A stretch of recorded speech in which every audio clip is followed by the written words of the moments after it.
Hey guys, a very welcome on B Learner. So today we are going to discuss about civil disobedient movement. तो इसके previous video में हमने non cooperation movement discuss किया है। तो ये movement भी उस मूवमेंट के बाद गांधी जी के द्वारा चलाया गया था, ठीक है। तो इसमें आज हम समझने वाले हैं what is civil disobedient movement and what were demands for this movement and starting of the movement, और इसी में हम समझेंगे डांडी मार्च, ठीक है। Suspension of the Congress institution, अर्थात जो कांग्रेस इंस्टीट्यूशन था वो ब्रिटिश गवर्नमेंट के द्वारा सस्पेंड कर दिया जाता है, ठीक है। तो इस प्रकार से ये मूवमेंट भी एक बार के लिए सस्पेंड हो जाता है। तो कैसे होता है और क्यों होता है वो हम इस टॉपिक में कवर करेंगे। एंड इसके बाद नेक्स्ट हेडिंग होगी रीस्टार्टिंग ऑफ द मूवमेंट, अर्थात जो मूवमेंट था वो फिर से स्टार्ट होता है। और इसी में हम पढ़ेंगे डिवाइड एंड रूल पॉलिसी, ठीक है, एंड पूना पैक्ट। तो पूना पैक्ट क्या था वो भी समझेंगे एंड लास्ट में समझेंगे एंड ऑफ द मूवमेंट। तो चलिए स्टेप बाय स्टेप एक एक हेडिंग पर डिस्कशन करते हैं, ठीक है। तो सबसे पहले समझते हैं सिविल डिसओबीडिएंट मूवमेंट स्टार्ट क्यों हुआ था, ठीक है। तो पहले ब्रीफ में समझ लेते हैं, फिर इसको रीड करेंगे और अंडरस्टैंड करेंगे, ओके। तो जिस प्रकार हमने नॉन कोऑपरेशन मूवमेंट में देखा था कि गांधी जी ब्रिटिश गवर्नमेंट से कांग्रेस इंस्टीट्यूशन के थ्रू कुछ डिमांड्स रखते हैं, ठीक है, जो कि उस सिचुएशन में इम्पॉर्टेंट थी, नीड थी। तो जब उनकी डिमांड नहीं पूरी की जाती है, अर्थात जो ब्रिटिश गवर्नमेंट थी वो बिल्कुल भी ध्यान ही नहीं देती है इनकी डिमांड्स पर, ठीक है। तो तभी गांधी जी मूवमेंट स्टार्ट करते हैं, ठीक है। तो वो मूवमेंट कैसे स्टार्ट करते हैं, अर्थात जितनी भी फॉरेन गुड्स थी उन सभी को बायकॉट करने लगे थे। अर्थात उनका कहना था हम आपके साथ कोऑपरेशन नहीं करेंगे, ठीक है। तो सेम एज यहाँ पर भी होता है, गांधी जी इस सिचुएशन को देखकर कुछ डिमांड्स ब्रिटिश गवर्नमेंट के सामने रखते हैं, पुट करते हैं, जो कि उस सिचुएशन में मस्ट थी। लेकिन अब भी जो ब्रिटिश गवर्नमेंट थी वो कोई रिप्लाई नहीं करती है। तो इसीलिए गांधी जी सिविल डिसओबीडिएंट चलाते हैं, क्योंकि उनकी कोई भी डिमांड पूरी नहीं की जाती है। और इस बार गांधी जी का कहना था हम आपकी कोई भी आज्ञा को नहीं मानेंगे और आपकी जो भी आज्ञा होगी उसको ब्रेक करेंगे। और इसीलिए उन्होंने इसका नाम सिविल डिसओबीडिएंट मूवमेंट रखा, डिसओबे, ठीक है। तो ये था ब्रीफ में इंट्रोडक्शन। चलिए अब इसको रीड कर लेते हैं।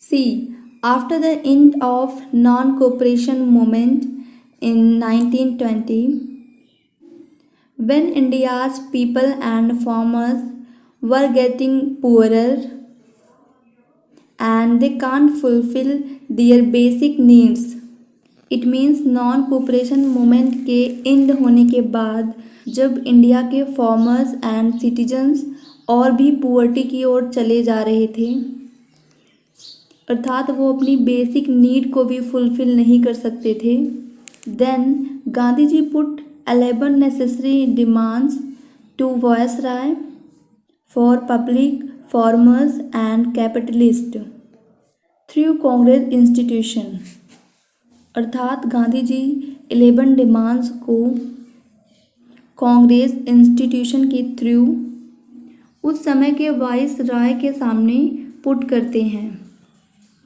और इन 11 डिमांड में पब्लिक, फार्मर्स एंड जो कैपिटलिस्ट होते हैं उनकी जो बेसिक नीड है उसको रखते हैं। ठीक है, तो पहले समझ लेते हैं ये वॉइस रॉय कौन होते हैं। तो वॉइस रॉय रिप्रेजेंटेटिव गवर्नर होता है, अर्थात एक ऐसा गवर्नर जो किसी के द्वारा रिप्रेजेंट किया हुआ होता है। ठीक है, तो उस समय जो हमारा इंडिया था वो एक स्टेट तो था नहीं, क्योंकि उसके पास एक गवर्नमेंट नहीं था। जो ब्रिटेन के पीएम थे वही यहाँ पर रूल करते थे।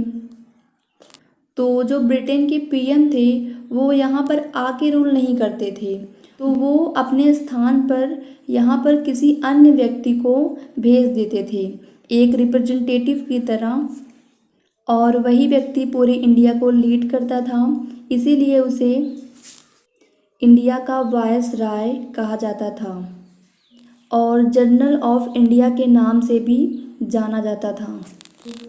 तो जो उस समय के वायसराय थे उनका नाम था लॉर्ड इरविन। ठीक है, और इनका जो टेन्यूर था वो था 1926 से 1931 तक। ठीक है, और इनके बाद जो दूसरे जनरल बनते हैं उनका नाम था लॉर्ड विलिंगडन।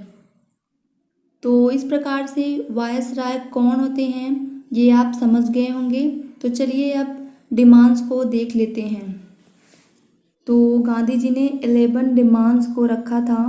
तो फर्स्ट डिमांड है, तो सबसे पहले वो फार्मर्स के लिए 2 डिमांड पुट करते हैं, जिसमें से पहली है रिड्यूस लैंड रेवेन्यू बाय 50%, अर्थात जिस लैंड पर वो फार्मिंग करते थे उसके लिए उन्हें टैक्स पे करना पड़ता था गवर्नमेंट को, और क्योंकि वो टैक्स बहुत ज़्यादा था इसलिए वो पे नहीं कर सकते थे।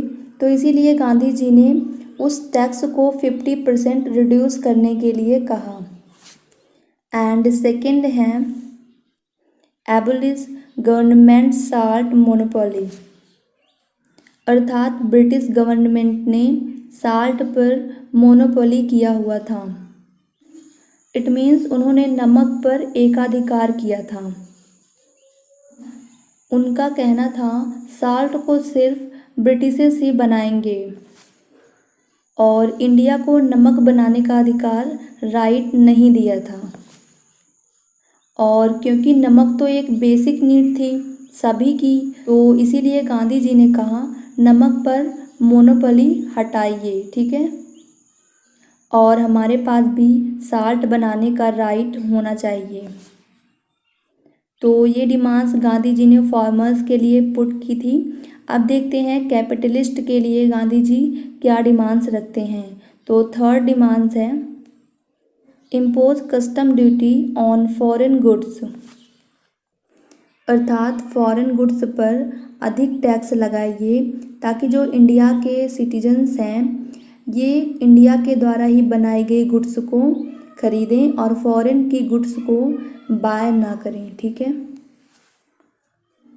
एंड फोर्थ डिमांड थी reserve coastal shipping for Indians, अर्थात जो बीच होता है, जो समुद्र का सी का जो किनारा होता है उसमें इम्प्रूवमेंट लाइए ताकि जो हमारे कैपिटलिस्ट हैं उनको ट्रेडिंग में कोई प्रॉब्लम ना हो। ठीक है, एंड उनकी फिफ्थ डिमांड थी रिड्यूस रूपी स्टर्लिंग एक्सचेंज रेशियो, अर्थात जो रुपए का एक्सचेंजिंग रेट है उसको रिड्यूस कीजिए कैपिटलिस्ट के लिए। ठीक है, तो ये थी कैपिटलिस्ट के लिए डिमांड्स। और अब देखते हैं पब्लिक के लिए गांधी जी ने कौन से डिमांड्स रखी थी। ठीक है, तो 6 डिमांड्स हैं reduce expenditure on army and civil service by 50%, अर्थात वो आर्मी और सिविल सर्विस पर बहुत ज़्यादा खर्चा कर देते हैं, तो इसीलिए गांधी जी कहते हैं कि उस खर्चे को 50% तक कम कर दिया जाए। ठीक है, और उनकी 7th डिमांड थी प्रोहिबिशन ऑन इंटॉक्सिकेंट्स, अर्थात जो ड्रग्स टाइप मटेरियल्स वहाँ पर अवेलेबल थे उस पर प्रोहिबिशन लगाया जाए, ठीक है। एंड उनकी 8th डिमांड थी रिलीज ऑल इनोसेंट प्रिजनर्स, अर्थात जो इनोसेंट प्रिजनर्स थे जिनको आपने जेल में कैद करके रखा है तो उन्हें रिलीज कर दीजिए, ये डिमांड थी। एंड 9th डिमांड थी उनकी change arms act allowing popular control of issue of firearms licence, अर्थात जो आर्म्स थे, वेपन्स थे, तो इंडियंस के पास आर्म्स रखने का कोई राइट नहीं था, अर्थात वह उसका लाइसेंस नहीं प्राप्त कर सकते थे, ठीक है। तो आपको पता होगा कोई भी फायर आर्म्स रखने के लिए लाइसेंस की ज़रूरत पड़ती है, तो इंडियंस के पास कोई भी लाइसेंस बनाने का राइट नहीं था, ठीक है। तो नेक्स्ट डिमांड थी उनकी एक्सेप्ट पोस्टल रिजर्वेशन बिल। तो ये पोस्टल रिजर्वेशन बिल क्या थी? देखिए, जो इंडिया के पर्सन थे जो फॉरेन में रहते थे, बाहर रहते थे, और अगर वो इंडिया के लिए अपने सिटीजन्स के लिए कोई लेटर भेजते थे, कोई लेटर पोस्ट करते थे, तो वो लेटर इंडिया के उस सिटीजन तक पहुंचने से पहले ही जो ब्रिटिश थे वो उसको पहले ही खोल लेते थे, ओपन कर लेते थे, और उसमें जो इन्फॉर्मेशन होती है उसको पहले ही ले लेते थे। तो इसीलिए वहाँ पर एक बिल लाया गया कि जो इंडिया के लिए कोई भी लेटर यहाँ पर आता है तो उसको पहले से ही नहीं ओपन किया जाएगा, उसे इंडियंस ही ओपन करेंगे, ठीक है। तो इसीलिए गांधी जी ने ये डिमांड रखा कि उस बिल को एक्सेप्ट किया जाए, उस बिल को पास किया जाए, ठीक है। एंड उनकी लास्ट डिमांड थी carry out reforms in criminal investigation department, जो CID होती है डिपार्टमेंट जो था उसमें रिफॉर्म्स, सुधार लाया जाए, ठीक है। तो इस प्रकार से ये थी गांधी जी की 11 डिमांड्स, और इसे हम गांधीज 11 डिमांड्स के नाम से भी जानते हैं, ठीक है। तो जब गांधी जी ने अपनी इन डिमांड्स को ब्रिटिश गवर्नमेंट के सामने पुट किया तो ब्रिटिश गवर्नमेंट ने कोई भी रिप्लाई नहीं किया, इसलिए गांधी जी और पब्लिक मिलकर 1930 में मूवमेंट स्टार्ट करते हैं। तो यहाँ पर देखते हैं स्टार्टिंग ऑफ द मूवमेंट, डांडी मार्च। तो सबसे पहले गांधी जी साल्ट लॉ को तोड़कर मूवमेंट स्टार्ट करते हैं, ठीक है। तो नमक कानून तोड़ने के लिए गांधी जी डांडी के लिए यात्रा प्रारंभ करते हैं, ठीक है। तो डांडी एक प्लेस है जो कि समुद्र के किनारे बीच पर स्थित था, लोकेटेड था, जहाँ पर साल्ट, नमक बनाए जाते थे, ठीक है। तो गांधी जी अपने कुछ फॉलोअर्स के साथ वहाँ पर जाते हैं और नमक बनाकर वहाँ पर नमक कानून जो साल्ट लॉ था ब्रिटिश गवर्नमेंट का उसको ब्रेक कर देते हैं, क्योंकि ब्रिटिश गवर्नमेंट के अनुसार कोई भी इंडियंस साल्ट मेक नहीं करेगा, ठीक है। लेकिन गांधी जी ने डिसऑबे किया क्योंकि उन्होंने उनकी कोई भी डिमांड्स नहीं मानी थी, ठीक है। तो इसको भी रीड कर लेते हैं। On March 12, 1930 Gandhi ji along with his followers started walking to the beach, जो डांडी प्लेस था उसके लिए वो वॉक करते हैं, चलते हैं, फ्रॉम साबरमती आश्रम, क्योंकि गांधी जी साबरमती आश्रम में रहते थे अपने फॉलोअर्स के साथ, तो वहीं से उन्होंने उसके लिए डांडी के लिए यात्रा प्रारंभ की। And after walking for 24 days reached Dandi on 5th April, and next morning on 6th April broke the salt law by making salt there. It means 24 days walk करने के बाद वो 5th अप्रैल को डांडी पहुंचते हैं और नेक्स्ट मॉर्निंग इट मीन्स 6 अप्रैल को वो वहाँ पर नमक बनाकर, साल्ट बनाकर, जो साल्ट लॉ था उसको ब्रेक कर देते हैं, तोड़ते हैं। तो आगे रीड करते हैं।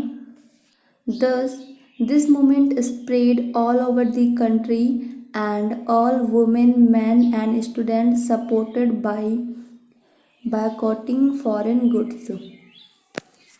तो इस प्रकार ये जो मूवमेंट था वो पूरे इंडिया में, पूरे कंट्री में फैलने लगा, स्प्रेड होने लगा और सभी वुमेन, मैन, स्टूडेंट इसमें पार्टिसिपेट करते हैं, ठीक है। अर्थात वो फॉरेन गुड्स को बायकॉट करने लगते हैं। But the Muslim league didn't participate in this movement because they wanted separation from Hindus. लेकिन जो मुस्लिम लीग थी वो इसमें पार्टिसिपेट नहीं करती है क्योंकि मुस्लिम लीग हिंदुओं से अलगाव चाहती थी, एक सेपरेशन चाहती थी। लेकिन मुस्लिम को छोड़कर जितने भी लोग थे वो सभी इसमें पार्टिसिपेट करते हैं और यह एक नेशनल मूवमेंट बन जाता है, ठीक है। तो नेक्स्ट हेडिंग है सस्पेंशन ऑफ द मूवमेंट। इस मूवमेंट से वहाँ इंडिया में एक नई अवेयरनेस आ जाती है और जितने भी लोग रहते हैं इंडिया के वो सभी प्रोटेस्ट करना स्टार्ट कर देते हैं। इससे जो ब्रिटिश गवर्नमेंट थी वो परेशान हो जाती है। इसलिए जो ब्रिटिश गवर्नमेंट थी वो इस मूवमेंट के सप्रेशन में अपनी सारी पावर लगा देती है। तो इस मूवमेंट को सस्पेंड करने के लिए सबसे पहले जो ब्रिटिश गवर्नमेंट थी वो जो कांग्रेस पार्टी थी उसके जो मेन लीडर्स थे उनको अरेस्ट कर लेती है और उसके बाद गांधी जी को भी अरेस्ट कर लेती है। तो गांधी जी के अरेस्ट होने की बात जब पब्लिक तक पहुंचती है तो पब्लिक जो है और ज़्यादा एंग्री हो जाती है और वो अधिक जगह पर प्रोटेस्ट करने लगती है। इसलिए जो ब्रिटिश गवर्नमेंट थी वो जो लोग प्रोटेस्ट कर रहे थे उनको भी अरेस्ट कर लेती है। तो इस तरह से जब वो सभी लोगों को अरेस्ट करती जा रही थी तो जो लोग बचे थे उनके अंदर एक फियर आ जाता है, डर आ जाता है, इसीलिए वो अब प्रोटेस्ट करना बंद कर देते हैं। और जब कांग्रेस पार्टी के सभी जो मेन लीडर्स थे उनको अरेस्ट कर लेने के बाद जो कांग्रेस पार्टी थी, कांग्रेस इंस्टीट्यूशन था, उसको वो इलीगल घोषित कर देती है, डिक्लेयर कर देती है। क्योंकि जितने भी लीडर्स थे उन सभी को अरेस्ट कर लेती है और जो वॉयलेंस पीपल थे, सिटीजन्स थे, उनको भी और गांधी जी को भी अरेस्ट कर लेती है। तो सभी को अरेस्ट कर लेती है और जो कांग्रेस इंस्टीट्यूशन था उसको इलीगल घोषित कर देती है, डिक्लेयर कर देती हैं। तो इस प्रकार से एक बार के लिए जो मूवमेंट था वो स्टॉप हो जाता है, ठीक है, एंड हो जाता है। तो आगे देखते हैं next heading restarting of the movement. तो देखिए जब गांधी जी जेल से अपनी पूरी पनिशमेंट को पूरा करके बाहर आते हैं, फिर से यहाँ पर आते हैं, तो उस समय जो वायसराय रहते हैं वो चेंज हो गए रहते हैं क्योंकि ये जो मूवमेंट था ये दोबारा से रीस्टार्ट हुआ था और दोबारा से रीस्टार्ट 1932 में हुआ था, ठीक है। और 1931 में इंडिया के लिए दूसरे वायसराय बनते हैं क्योंकि पहले वाले का जो टेन्योर था 5 ईयर का वो कंप्लीट हो गया था, ठीक है। तो ये जो होते हैं ये होते हैं लॉर्ड विलिंगडन, ठीक है। तो जब गांधी जी यहाँ पर बहुत सारे विक्टिमाइजेशंस देखते हैं जो कि लॉर्ड विलिंगडन के द्वारा यहाँ पर किया गया था तो गांधी जी बहुत सैड हो जाते हैं और उस सिचुएशन को देखकर गांधी जी वायसराय के लिए एक लेटर लिखते हैं जिसमें वो लिखते हैं कि मैं बिना किसी डिमांड के आपसे मिलना चाहता हूँ। अर्थात गांधी जी उनसे मिलना चाहते थे, बात करना चाहते थे, ताकि जो ये इंडिया की सिचुएशन है वो ठीक हो सके। लेकिन जब ये इन्फॉर्मेशन विलिंगडन के पास पहुंची तो वो डायरेक्टली मना कर देते हैं, डिनाई कर देते हैं। तो उनके मना करने के बाद गांधी जी के पास सेकंड वे नहीं था जिससे वो अपने इंडिया के सिचुएशन को इम्प्रूव कर सकते थे। तो इसीलिए गांधी जी ने 3 जनवरी 1932 को फिर से मूवमेंट स्टार्ट कर दिया, क्योंकि उनके पास कोई सेकंड चांस ही नहीं था अपनी सिचुएशन को इम्प्रूव करने के लिए। और जैसे ही 3 जनवरी को गांधी जी ने मूवमेंट स्टार्ट किया, नेक्स्ट ही दिन 4 जनवरी को उन्हें फिर से अरेस्ट कर लिया। और इस बार भी जो लोग सपोर्ट कर रहे थे गांधी जी को, उनको भी अरेस्ट कर लिया। और जो कांग्रेस इंस्टीट्यूशन था उसकी सारी पावर को उन्होंने अपने अंडर में कर लिया। जो ब्रिटिश गवर्नमेंट थी उसने कांग्रेस पार्टी के कांग्रेस इंस्टीट्यूशन की सारी पावर को अपने अंडर में कर लिया। तो आगे देखते हैं इसके बाद क्या हुआ। Communism in India. तो देखिए यहाँ पर, during this time the British government adopted the policy of divide and rule to break the power of India. तो इसी समय जो है, जो ब्रिटिश गवर्नमेंट थी वो इंडिया की पावर को ब्रेक करने के लिए, तोड़ने के लिए वहाँ पर divide and rule policy adopt करती है। डिवाइड एंड रूल का मतलब है कि उन्हें डिवाइड कर दो, फिर अच्छे से उन पर रूल करो, ठीक है, शासन करो। तो यही पॉलिसी वो इंडिया के लिए भी अडॉप्ट करते हैं। तो आगे रीड करते हैं। And British prime minister McDonald's declared communalism on 16 August 1932। It means जो ब्रिटिश प्राइम मिनिस्टर थे, जो ब्रिटिश पीएम थे मैकडोनल्ड्स, उन्होंने 16 अगस्त 1932 को कम्युनल डिसीजन लिया, ठीक है। In this decision not only the Muslim but also the depressed classes, women, landlord and capitalist were divided into separate constituency. It means इस decision के अकॉर्डिंग जो मुस्लिम थे, डिप्रेस्ड क्लास थी, वुमेन थे, लैंडलॉर्ड थे और जो कैपिटलिस्ट थे, इन सबको अलग अलग कॉन्स्टिट्यूएंसी में डिवाइड कर देते हैं। And he divided to India into separate groups based on religions. और इसके अलावा भी उन्होंने रिलीजन के बेस पर इंडिया को अलग अलग डिवाइड कर दिया। एंड आगे देखते हैं। Due to the small numbers of Harijans and depressed classes, he tried to separate them from the Hindus by considering them as minorities। तो जो हरिजन्स थे और डिप्रेस्ड क्लास थी, उनका जो नंबर था वो बहुत स्मॉल था, उनकी जो संख्या थी वो बहुत कम थी। तो ब्रिटिश गवर्नमेंट ने उन्हें माइनॉरिटी समझकर उन्हें हिंदू से अलग करने की कोशिश की, ठीक है।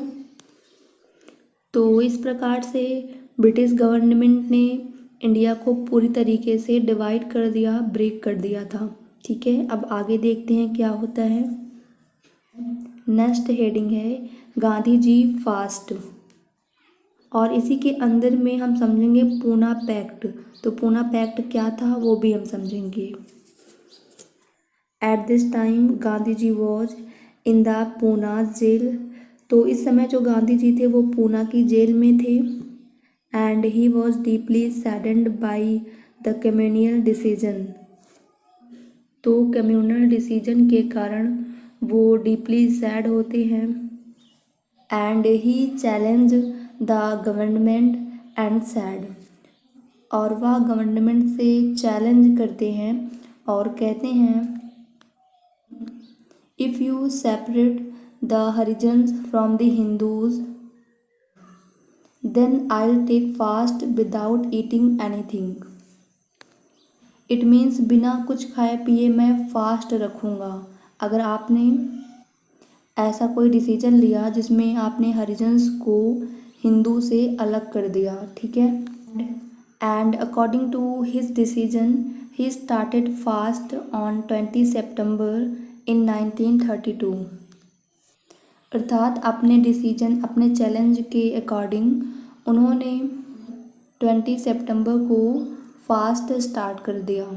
And that's why with the efforts of Pandit Madan Mohan Malviya a conference of Hindus leader was held and a plan was prepared in this conference on 26 September and this meeting is called the Pune Pact।